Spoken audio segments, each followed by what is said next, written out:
મારું નામ દિશા સંદીપ પુરોહિત છે. અમે જૂનાગઢથી જ આવીએ છીએ. મારી શરૂઆતથી ટ્રીટમેન્ટ ગઢવી સાહેબે જ કરેલી છે.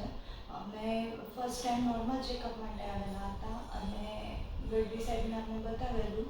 પછી વિધિન ધ 1 month જ મારે બેબી કન્સીવ થઈ ગયું હતું અને ડ્યુરિંગ ધ હોલ 9 month હું અહીંયા જ ચેકઅપ માટે આવતી હતી.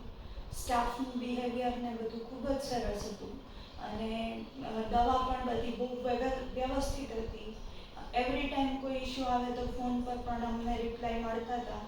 પ્લસ જ્યારે પણ મારી ડિલિવરીનો ટાઈમ નજીક આવ્યો ત્યારે હું થોડી ડરેલી હતી, તો મને સ્ટાફ અને સર તરફથી પણ પ્રોપરલી મોટિવેશન મળેલું છે. અને જ્યારે મારો ડિલિવરીનો સમય આવ્યો ત્યારે પણ હું 3 દિવસ અહીંયા એડમિટ હતી. ત્યારે મને સ્ટાફ અને દરેક વ્યક્તિનો, નર્સિંગ સ્ટાફનો અને મેડિકલ સ્ટાફનો પ્રોપર રિસ્પોન્સ મળેલો છે અને સપોર્ટ મળેલો છે. અને ડિલિવરી પણ મારી શાંતિથી ખૂબ સરસ રીતે થઈ ગઈ છે. સરનું કામ પરફેક્ટ હતું.